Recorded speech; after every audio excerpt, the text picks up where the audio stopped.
మంచిది. సమయంలో కొన్ని శ్రేష్టమైన మాటలను వినే ప్రయత్నం చేద్దాం. సాధారణంగా ప్రభువైన యేసుక్రీస్తు కొన్ని మాటలు సెలవిచ్చి ఉన్నాడు. అంత్య దినాల్లో వాక్యము కరువైపోతుంది, అలాగే మిమ్మల్ని సభలకు ఈడుస్తారు, అలాగే మిమ్మల్ని హింసిస్తారు, మిమ్మల్ని నిందిస్తారు, మిమ్మల్ని అవమానపరుస్తారు అని ప్రభువైన యేసుక్రీస్తు ముందుగానే హెచ్చరించినట్టుగా మనం చూస్తున్నాం. అయితే ఈ దినాల్లో చాలామంది ప్రభువైన యేసుక్రీస్తుని అంగీకరించినందుకు చాలామంది నిందల పాలవుతున్నారు, అవమానపరచబడుతున్నారు, అలాగే హింసింపబడుతున్నారు.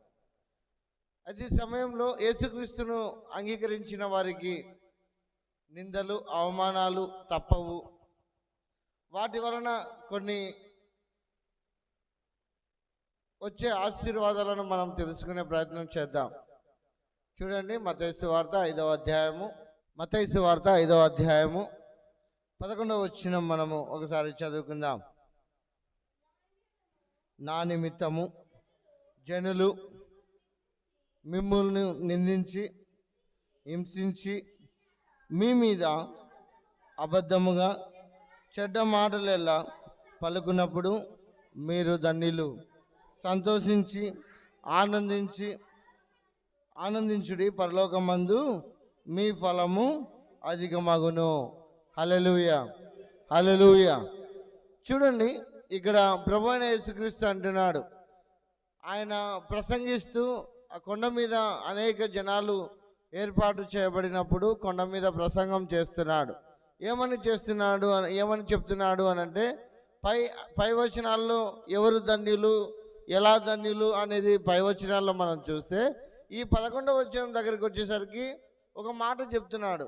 నా నిమిత్తము మిమ్మల్ని నిందించి హింసించి మీ నిమిత్తము అబద్ధపు మాటలు చెప్పినప్పుడల్లా మీరు సంతోషించండి, ధన్యులు, అలాగే సంతోషించండి, మీ ఫలము పరలోకంలో దాచబడి ఉన్నది. అసలు ఏంటి ఆ నిందించడం అంటే ఏమిటి, హింసించడం అంటే ఏమిటి, మిమ్మల్ని గురించి అబద్ధపు చెడ్డ మాటలలో చెప్పినప్పుడు మీరు ఏ విధంగా ధన్యులో ఒకసారి చూసే ప్రయత్నం చేద్దాం.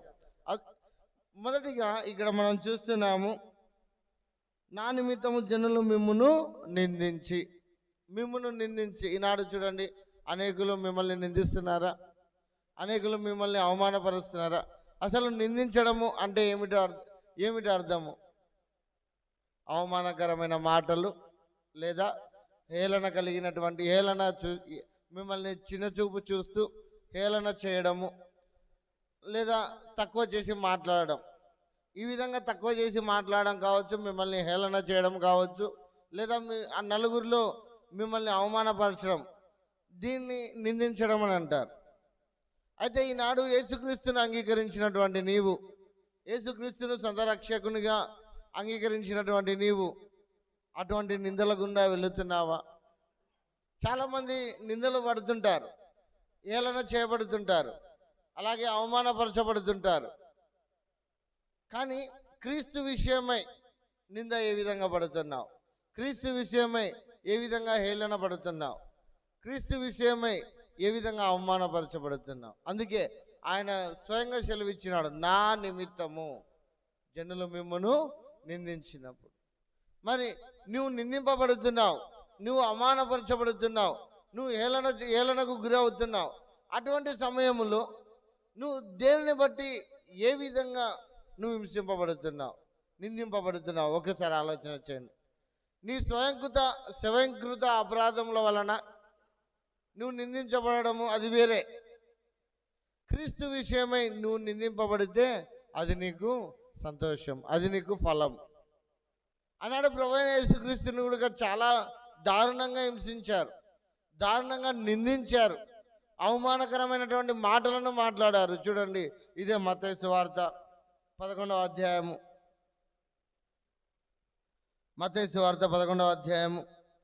19వ వచనం చూడండి. మనుష్య కుమారుడు తినుచును త్రాగుచును వచ్చెను గనక ఇదిగో వీడు తిండిపోతును మద్యపానీయు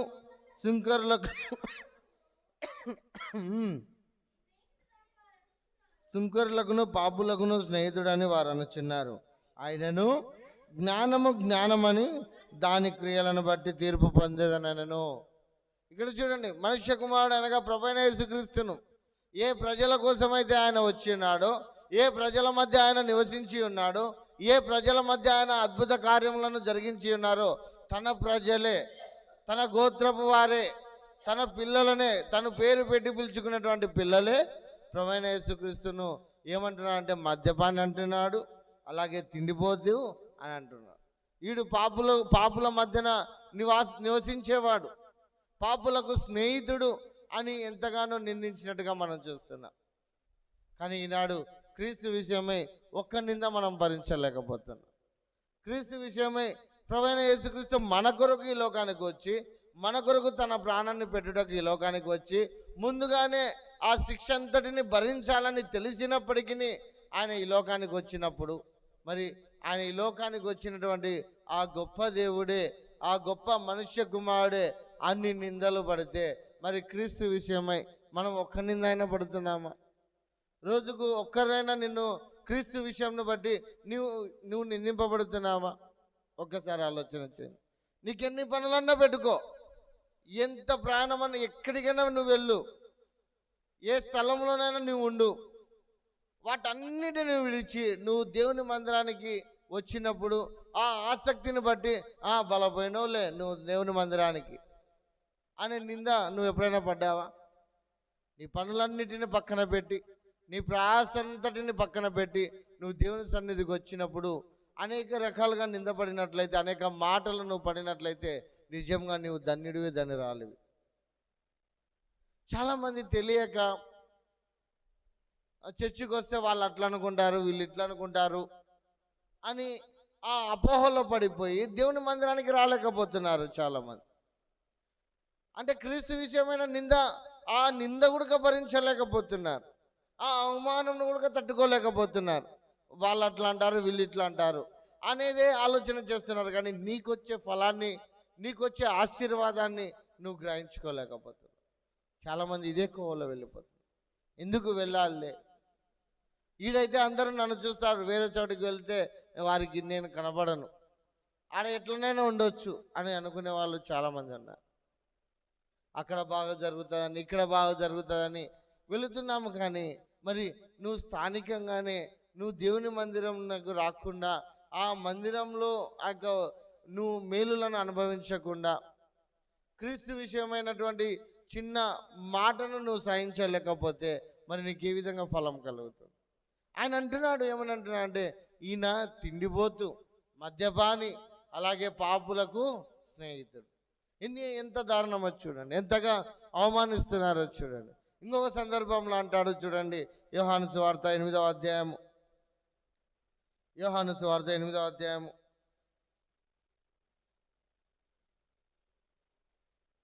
48వ వచనం చూడండి. అందుకు యూదులు, నీవు సమరయుడవును దయ్యము పట్టిన వాడవును అని మేము చెప్పు మాట సరియే కదా అని ఆయనతో చెప్పగా. ఇక్కడ చూడండి, ఇందాకనేమో మద్యపానాన్ని, తిండిపోతని, పాపులకు స్నేహితుడని అవమానించారు. ఇక్కడనేమో ఎన్నో అద్భుతాలను చేసి, ఎన్నో ఆశ్చర్య కార్యాలను చేసి దయ్యములను వెళ్ళగొట్టినటువంటి ప్రభువైన యేసుక్రీస్తుని గురించి వారు ఏమంటున్నారు అంటే, నువ్వు సమరయుడవు, నీవు దయ్యము పట్టినవాడు. ఎంతగా అవమానిస్తున్నారో చూడండి.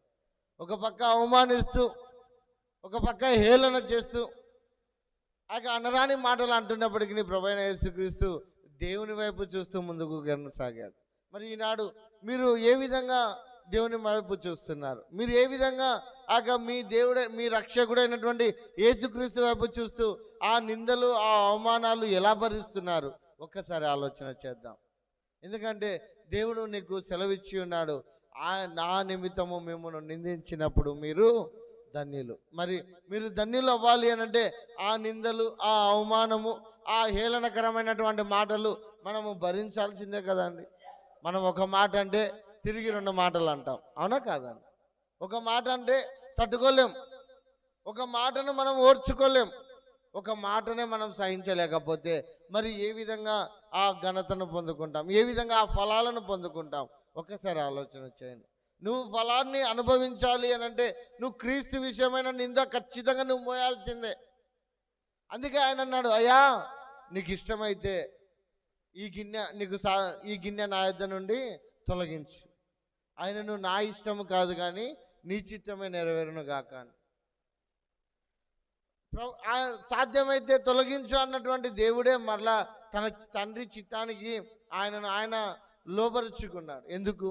నీవు నేను రక్షింపబడాలని, నీవు నేను ఆ నరకపు ఊబిలో నుంచి విడిపింపబడాలని ఆయన మన కొరకు అంత త్యాగం చేస్తే కనీసం ఆయన నిమిత్తము కొంచెం సమయాన్ని మనం ఇవ్వలేము, ఆయన నిమిత్తము కొన్ని మాటలను మనం భరించలేము. చూడండి, ఈ మధ్యకాలంలో నాకు ఒక వ్యక్తి ఒక మాట అన్నాడు, ఎందుకయ్యా మీరు మందిరానికి రాకుంటున్నారు అని అంటే, సార్ నేను పాట పాడేటప్పుడు సౌండ్ తగ్గిస్తున్నారు, అలా సౌండ్ తగ్గియమంటున్నారని నేను రావడం మానేసిన అని చెప్పి అంటున్నారు. అంటే ఏ విధంగా కనీసం దేవుని నిమిత్తము చిన్న చిన్న చిన్న కారణాలనే మనం సహించలేకపోతే మరి ఏ విధంగా మనం ఫలాలను చూడగలుగుతాం? ఒకసారి ఆలోచన చేయండి. అంటే మనుషులను చూడడానికి వస్తున్నామా లేకుంటే దేవుడు చూడడానికి మనం వస్తున్నామా? ఒకసారి ఆలోచిస్తున్నారా?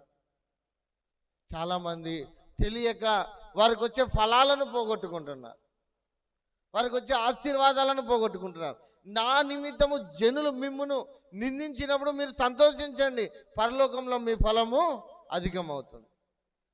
మరి ఏ కోవలో మనం వెళ్ళిపోతున్నాం, ఏ కోవలో వెళ్తున్నాం? ఒకసారి ఆలోచన చేయండి. ఆయన నిమిత్తము చిన్న మాటను మనం భరించలేకపోతే మరి మనం ఏ విధంగా ఫలాలను చూడగలుగుతాం? ఒకసారి ఆలోచన చేద్దాం. ఎందుకంటే దేవుని నిమిత్తము మనము ఎన్ని బాధలైనా అనుభవించాలి. రెండోదిగా మనం చూసినట్లయితే చూడండి, ఆ యొక్క హింసింపబడుట అనే మాటను చూద్దాం రండి. మత్తయి సువార్త 5వ అధ్యాయము మనం చదువుకున్నటువంటి లేఖన భాగంలో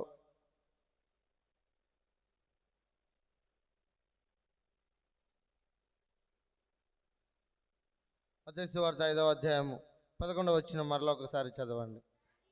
నా నిమిత్తము జనులు మిమ్మును నిందించి హింసించి మీ మీద అబద్ధముగా చెడ్డ మాటలు ఎలా పలుకున్నప్పుడు మీరు ధన్యులు. రెండో మాటను మనం చూస్తున్నాం. మొదటిగా నిందించుట అనేది చూసాము, రెండోది హింసింపబడుట.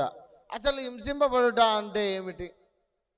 హింస అంటే నువ్వు ఏ తప్పిదము చేయకపోయినప్పటికీ, నువ్వు యథార్థంగా నీతిగా జీవించినప్పటికీ నిన్ను ఎవరైనా హింసించినా లేదా నిన్ను ఎవరైనా కొట్టినా, నిన్ను ఎవరైనా దూషించి అవమానపరిచినా అది హింస అని అంటారు. అవునా కదండి? హింస అంటే నిన్ను అన్యాయంగా ఒకరు కొట్టడము, ఒకరు హింసించడమే అన్యాయముగా.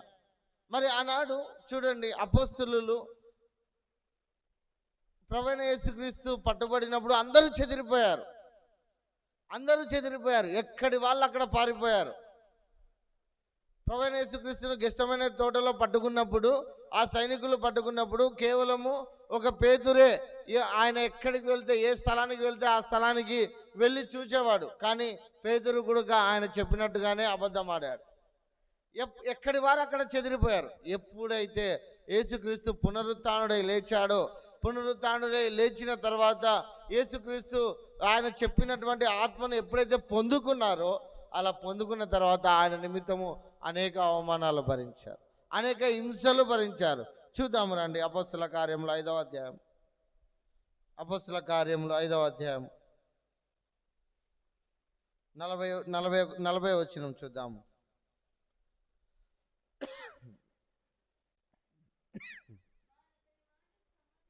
వారు అతని మాటకు సమ్మతించి అపోస్తలులను పిలిపించి కొట్టించి యేసు నామమును బట్టి బోధింపకూడదని ఆజ్ఞాపించి వారిని విడుదల చేసిరి.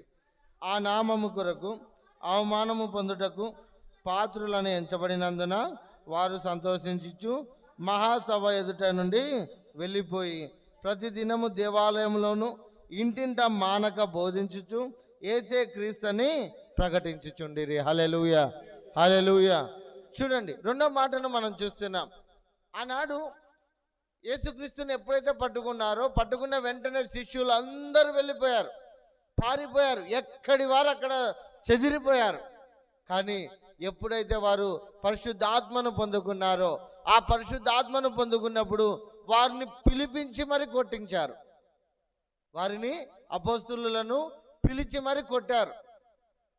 కొట్టి అవమానపరిచి, ఈ నామంన మీరు బోధించకూడదు, ఈ నామంన మీరు ప్రకటించకూడదు అని ఎంత గట్టిగా చెప్పినప్పటికీ వారు ఆయన నిమిత్తము, ఎవరి నిమిత్తము? ఎవరి నిమిత్తం అండి? క్రీస్తు నిమిత్తము, ఆ నామము నిమిత్తము మేము కొట్టబడిన, హింసింపబడిన, అవమానపరచబడిన దాని యందు మాకు సంతోషమే అని వారు చెప్పుకోగలిగారు. ఒకప్పుడేమో పారిపోయిన వాళ్ళు ఎప్పుడైతే యేసుక్రీస్తును పరిపూర్ణంగా ఆయన ఆత్మను పొందుకున్నారో, అలాంటి ఆత్మను పొందుకున్న తర్వాత వాళ్ళు హింసనైనా సరే సహించారు. మరి ఈనాడు దేవుని ఆత్మ మీలో నివసిస్తుందా లేదండి? మీలో దేవుని ఆత్మ ఉన్నదా, దయ్యపు ఆత్మ ఉన్నదా? దేవుని ఆత్మ మీలో ఉన్నట్లయితే మరి మీలో ఉన్నటువంటి ఆ దేవుని ఆత్మ వలన మీరు ఎన్ని అవమానాలైనా, ఎన్ని హింసలైనా మీరు భరించగలగాలి. గడిచిన దినాల్లో మనము అనంతపూర్లో ఒక సంఘటన జరిగింది. అనంతపూర్లో ఒక సంఘటన ఏ విధంగా జరిగింది? సువార్త ప్రకటించడానికి వెళుతున్నటువంటి వ్యాను పైన, ఆ సేవకుల పైన రాళ్లతోనూ కొట్టబడినప్పుడు ఆ హింసను మనం చూస్తున్నాం. జనులు మిమ్మును హింసించినప్పుడు మీరు సంతోషించాలి. ఎంత ధన్యత చూడండి. సువార్త పని నిమిత్తంలో హింసింపబడినప్పుడు అద్భుతమైన రీతిలో సంతోషించినట్టుగా మనం చూస్తాం. అనంతపూర్లో అదే జరిగింది. రాళ్ళు తీసుకొని కొట్టారు, అద్దాలను పలగొట్టారు.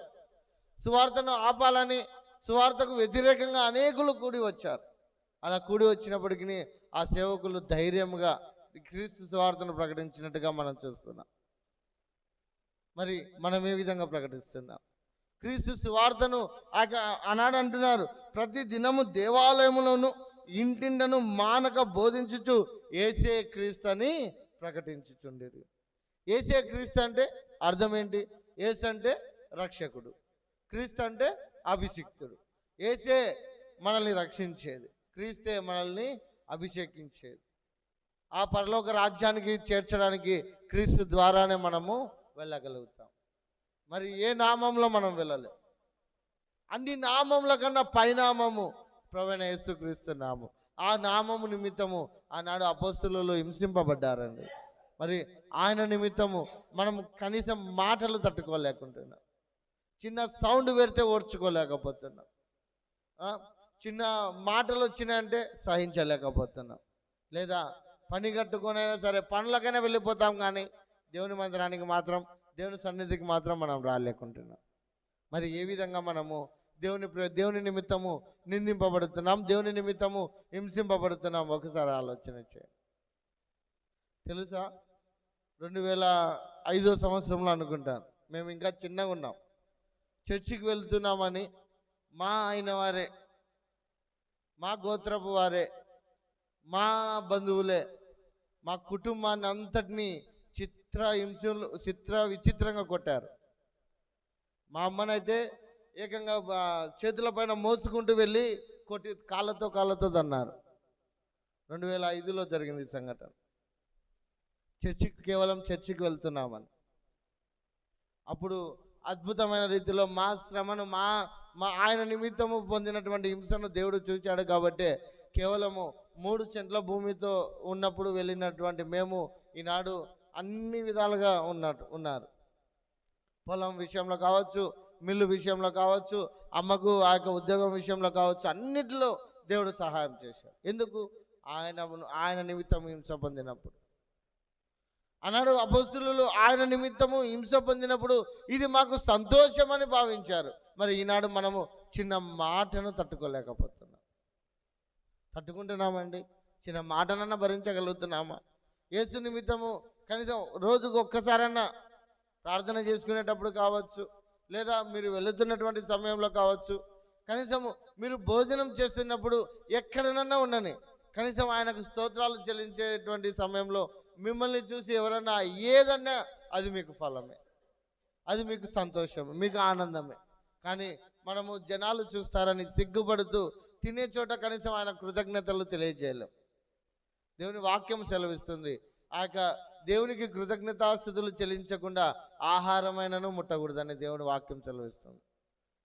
మరి మనం ఏ విధంగా హింసింపబడుతున్నాం, మనం ఏ విధంగా అవమానపరచబడుతున్నాం ఒకసారి ఆలోచన చేయండి. మీరు వెళ్ళి అనేకులతో కొట్టించుకోండి అని చెప్పట్లేదు, కానీ దేవుని విషయమైన మీరు దేవుని సన్నిధిలోకి వచ్చేటప్పుడు మీకు తెలియకుండానే అపవాది మీ మీద బురద చల్లే ప్రయత్నం చేస్తాడు. మీకు తెలియకుండానే మీరు ఆ దేవుని యందు పరిపూర్ణంగా నడుస్తున్నటువంటి సమయంలో ఎన్నో మాటలు రావచ్చు. ఆ మాటలనైనా మనం తట్టుకోలేకపోతే మరి మనం ఏ విధంగా ఆ మేలులను చూడగలుగుతాం? మూడోదిగా మనం చూసినట్లయితే అబద్ధపు సాక్ష్యము చెప్పినట్టుగా చూడండి అమ్మా, త్వరగా చదవండి, ముగించుకుందాము. మత్తయి సువార్త 5వ అధ్యాయము. మీ మీద అబద్ధముగా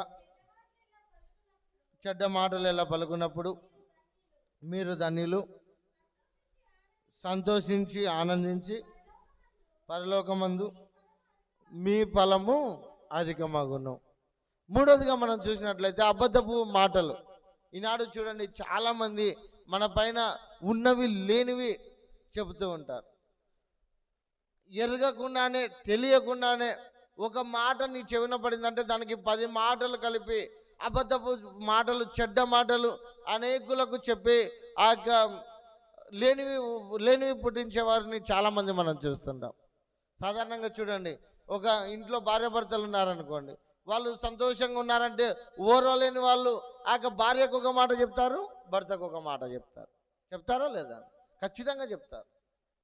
ఓర్వలేక మీ నిమిత్తము ఆయన నిమిత్తము మిమ్మల్ని గూర్చి చెడ్డ మాటలు చెప్పినప్పుడెల్లా మీరు సంతోషించండి, మీ ఫలము అధికం అవుతుంది.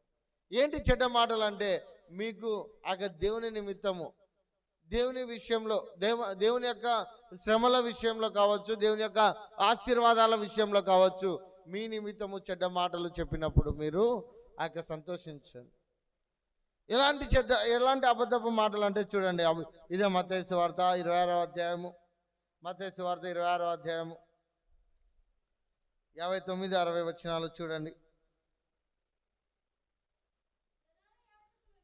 ప్రధాన యాజకులను మహాసభ వారందరూ యేసును చంపవలెనని ఆయనకు విరోధముగా అబద్ధ సాక్ష్యము వెదుకుచుండిరి. కానీ అబద్ధ సాక్షులు అనేకులు వచ్చినను సాక్ష్యమేమీ దొరకలేదు. తుదకు 2 మనుషులు వచ్చి, చాలమ్మా చూడండి, యేసుక్రీస్తు ఆ న్యాయస్థానం ముందు నిలబెట్టినప్పుడు, యేసుక్రీస్తును న్యాయస్థానం ముందు నిలబెట్టినప్పుడు ఆయన మీదికి అనేక సాక్ష్యాలు చెప్తున్నారు, అబద్ధపు సాక్ష్యాలు చెప్తున్నారు, కానీ ఏది నిలవలేదు. అదే రీతిలో ఈనాడు నిన్ను గురించి ఎవరైనా అబద్ధపు మాటలు చెప్పినప్పుడు నీవు నీతిగా యథార్థంగా జీవించినట్లయితే ఆ నీతి యథార్థతను బట్టి నీ మీద చెప్పబడిన ఏ అబద్ధపు మాటలు నెరవేర్చబడవు, తాలుకోలేవు. ఎందుకు తాలుకోలేవు అంటే నువ్వు నీతిగా యథార్థంగా ఉన్నావు కాబట్టి. ఆనాడు యేసుక్రీస్తు నీతిమంతుడు, ఆయన స్వయంగా సెలవిచ్చినాడు, నాలో పాపం ఉన్నదని ఎవడైనా స్థాపించగలడా, నాలో పాపం ఉన్నదని ఎవడైనా రుజువుపరచగలడా అని చెప్పినటువంటి ఏకైక వ్యక్తి. ఈ భూమి మీద జీవించి ఈ భూమి మీద జన్మించిన వ్యక్తులలో ఎవరు నీతిమంతులు లేరు, ఒక్క ప్రభువైన యేసుక్రీస్తు తప్ప.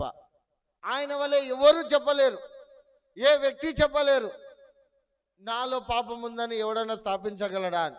అందుకే వారు ఆయన మీద నేపము మోపడానికి అబద్ధ సాక్షులను ఏర్పరచుకున్నారు. ఇన్ని అబద్ధ సాక్ష్యాలు పుట్టించినప్పటికీ ఆయన నీతిమంతుడు, యథార్థవంతుడు గనక ఆయన చెప్పిన మాటలన్నీ నెరవేరాల, ఫలించాల. మరి ఈనాడు నిన్ను గురించి ఎవరైనా అబద్ధముగా మాటలు మాట్లాడినట్లయితే ఆ మాటలు ఎక్కువ కాలం నిలబడవు, ఆ మాటల వలన నువ్వు ఎక్కువ గాయపరచబడవు. ఒకవేళ గాయపరచబడినప్పటికీ నువ్వు ధన్యుడివే, ధన్యురాలువే, ఎందుకంటే పరలోకంలో నీ ఫలము అధికమవుతుంది. మరి అలాంటి ఫలము నువ్వు పొందుకోవాలంటే ఆయన నిమిత్తము అవమానపరచబడుతున్నావా, ఆయన నిమిత్తము హింసింపబడుతున్నావా, ఆయన నిమిత్తము చెడ్డ మాటలను, అబద్ధపు మాటలను నువ్వు భరించగలుగుతున్నావా? ఒకసారి ఆలోచన చేయండి. ఆయన నిమిత్తము ఎప్పుడైతే నువ్వు అబద్ధపు మాటలను భరించగలుగుతావో, అలా భరించగలిగినప్పుడు అనేక రకాలుగా నువ్వు ఆశీర్వదింపబడతావు. ఎగ్జాంపుల్గా యోసేపును మనం తీసుకుందాం. యోసేపు ఆ పొతిఫరు భార్య ఆయన మీద అబద్ధంగా నేరం మోపినప్పుడు చెరసాలలో వేయబడ్డాడు. ఆ అబద్ధం ఎక్కువ రోజులు నిలబడిందా?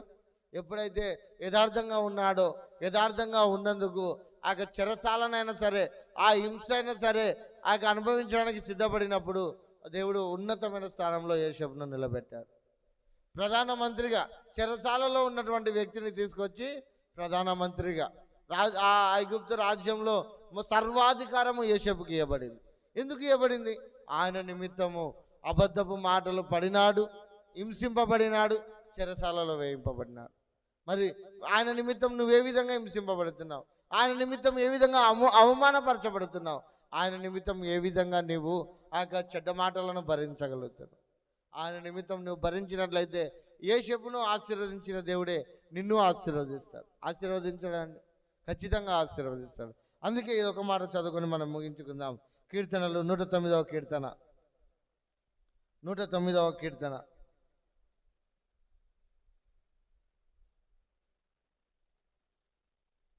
2వ వచనం చూడండి.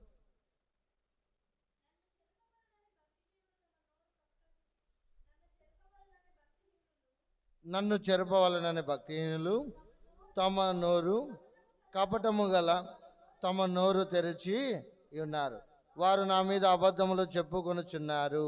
చూడండి, భక్తిహీనులు ఎన్నెన్ని మాటలైనా మాట్లాడతారు. భక్తి కలిగినటువంటి నీవు ఆ మాటలను పట్టించుకోకుండా నీవు దేవుని సన్నిధిలో దేవుని వైపు చూస్తూ నువ్వు ముందుకు వెళ్ళాలి. అందుకే భక్తిహీనులు వారి నోట కపటమైన మాటలే ఉంటాయి. ఎందుకంటే వారు దేవుని యందు భయభక్తులు కలిగి జీవిస్తలేరు కాబట్టి, దేవుని యందు విశ్వాసం కలిగి లేరు కాబట్టి వారు ఎన్నైనా మాట్లాడతారు, ఎన్ని అబద్ధాలైనా చెప్తారు. అలాంటి అబద్ధపు మాటలు భక్తి కలిగినటువంటి నీ నోట ఉండకూడదు. ఆ కపటమైన మాటలు నీ నోటి నుంచి రాకూడదు. ఈనాడు చాలామంది సింపుల్గా పడిపోతున్నారు. సింపుల్గా ఒక అబద్ధం అనే మాయలో పడిపోతున్నారు. తక్కువ అబద్ధం మనకు తెలియకుండానే అబద్ధం వచ్చేస్తుంది. కానీ భక్తిహీనుల వల్ల మనం ఉండకూడదు, భక్తి కలిగిన వారి వల్ల మనం జీవించాలి. అలా ఎప్పుడైతే మనము జీవించగలుగుతామో, అలా ఎప్పుడైతే మనము ఆ భక్తి పరులుగా మనం ఉండగలుగుతామో, అలా ఉన్నప్పుడు ఆ యోసేపు వలె మనము దీవించబడతాం, యోసేపు వలె మనం ఆశీర్వదింపబడతాం. అన్నాడు చూడండి, వచ్చి పొతిఫర్ అడిగినప్పటికీ ఆయన యథార్థంగా చెప్పినప్పుడు ఆ యథార్థతను నమ్మలేకపోయాడు పొతిఫర్. మరి ఈనాడు నీ మాటలు యథార్థంగా ఉన్నా, నీ మాటలు నిజమైనవిగా ఉన్నా, అవి కొన్నిసార్లు చేదుగా ఉన్నప్పటికీ, అది కొన్నిసార్లు గాయపరుస్తాయి అని తెలిసినప్పటికీ నువ్వు ఆ మనిషిని తృప్తిపరచాలని నువ్వు అబద్ధం చెప్పినట్లయితే అది దేవుడు అంగీకరించు. ఎవరు ఏమనుకున్నా సరే నీకొచ్చే ఫలము నువ్వు పొందుకోవాలి అంటే నువ్వు దేవుని సన్నిధిలో యథార్థంగానే జీవించాలి, దేవుని యందు భయభక్తులు కలిగే జీవించాలి. భక్తిహీనుల వల్ల నువ్వు ఉండకూడదు. మరి మనం ఏ విధంగా ఉంటున్నాం ఒక్కసారి ఆలోచన చేద్దాం. ఆయన నిమిత్తం నిందను అనుభవించడానికి సిద్ధంగా ఉన్నామా? ఆయన నిమిత్తము హింసను పొందుకోవడానికి సిద్ధంగా ఉన్నామా? ఆయన నిమిత్తము కనీసము మాటలను భరించడానికన్నా మనము సిద్ధంగా ఉన్నాము?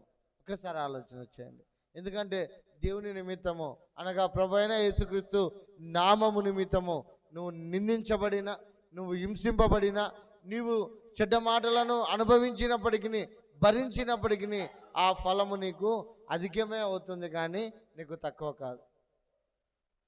అలాంటి ఫలము నువ్వు పొందుకోవాలంటే ఇక మీదటనైనా దేవుని కొరకు మనం జీవిద్దాం. మహా అయితే ఎన్ని రోజులు అండి, మనం దేవుని రాకడ వచ్చిందంటే మనము ఏమి చేసుకోలేం. ఒకవేళ దేవునికి వ్యతిరేకంగా ఉన్నామనుకో, మనం ఎక్కడికి వెళ్ళిపోతాం? నరకానికి వెళ్ళిపోతాం. అదే దేవునికి అనుకూలంగా ఉన్నామనుకో, ఎన్ని అవమానాలన్నా కానీ, ఎన్ని ఇబ్బందులన్నా కానీ, ఎన్ని బాధలన్నా కానీ, ఏవి పడినా ఆయన వైపు చూస్తూ నువ్వు సంతోషించినట్లయితే నీ సంతోషము పరలోకంలో అధికమవుతుంది. మరి నీకేది కావాలి? ఈడ నువ్వు బాధపడి నిన్ను అన్న మాటకు ఇంకో 10 మాటలు అనడం వల్ల నీకు వచ్చేది నరకం. అదే మాటను నువ్వు సహించుకొని, నిన్ను నువ్వు తగ్గించుకొని దేవుని వైపు చూస్తూ ముందుకు కొనసాగినట్లయితే నువ్వు ఆశీర్వదింపబడతావు, పరలోకంలో నీ ఫలము అధికమవుతుంది. అటు కృపను, అటు ధన్యతను, అటు ఫలములను దేవుడు మనకందరికీ అనుగ్రహించును గాక. ఆమేన్. రండి ప్రార్థన చేసుకుందాం. విత్తబడిన వాక్యము నిమిత్తం మన మధ్యలో ఉన్నటువంటి సంఘ పెద్ద అయినటువంటి ప్రసాద గారు ప్రార్థన చేస్తారు. అనంతరము ప్రభు నేర్పిన ప్రార్థన ఆశీర్వాదం చేసుకుందాం.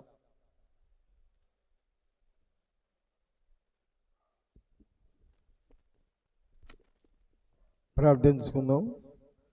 మమ్మల్ని మిక్కిలుగా ప్రేమించిన దయగల తండ్రి, కృపగల దేవ, మా రక్షకానికి స్తోత్రము స్తోత్రము స్తోత్రం తండ్రి. అవును తండ్రి, ఈరోజు ప్రభా నీ ఆలయంలో చేరి అయ్యా నిన్ను కనపడుచుకో పాట పాడడానికి మంచి స్వరాన్ని ఇచ్చినావు తండ్రి, నీకు స్తోత్రం. అవును తండ్రి, నీ దాసుడు ప్రభా అయ్యా చక్కటి మెరణతో అయ్యా ఈ యొక్క వాక్యాన్ని అందించడానికి స్తోత్రం తండ్రి. ఆయా వాక్యం నెమరేసుకుంటూ ప్రభా మా జీవితంలో గడుపుకు సామాన్యించమని వేడుచున్నాను తండ్రికి స్తోత్రం. అయ్యా సన్నిధికి వచ్చిన ప్రతి బిడ్డను దీవించండి తండ్రి. ఆయా ఎవరెవరి అవసరంతో వారి అవసరాలు తీర్చమని వేడుచున్నాను తండ్రి. మా యొక్క సంఘ కాపరి తండ్రి నీ సేవ చేయించుకున్న తండ్రి ఆయన బలంగా వాడుకోనమని వేడుచున్నాను తండ్రి. వారి కుటుంబాన్ని ప్రభా దీవెనకరంగా దీవించి మంచి ఆరోగ్యం ప్రసాదించమని వేడుచున్నాను తండ్రి, నీకు స్తోత్రం. తండ్రి మా సంఘంలో ప్రభా ప్రతి కుటుంబం ప్రభా నీ ఆలయం చేరుటకు, నిన్ను స్తుతించుటకు, నీ మేలును గుర్తెరిగి నీలో జీవించే జ్ఞానం దయచేయమని వేడుచున్నాను తండ్రి, నీకు స్తోత్రం. అవును తండ్రి ప్రభా నిన్న నేడు ఏకరించిన పరిపాలన గొప్ప దేవా అయ్యా మా సంఘం తండ్రి వెనుకబడకుండా తండ్రి లేవనిత సంఘంలో దీవించమని, ఈ యొక్క రాత్రి కాలంలో కుమ్మరించమని ఏ కొద్ది మా పరీక్షకుడైన యేసు క్రీస్తు దినాన్ని పట్ట వేడుచున్నాము తండ్రి. ఆమేన్.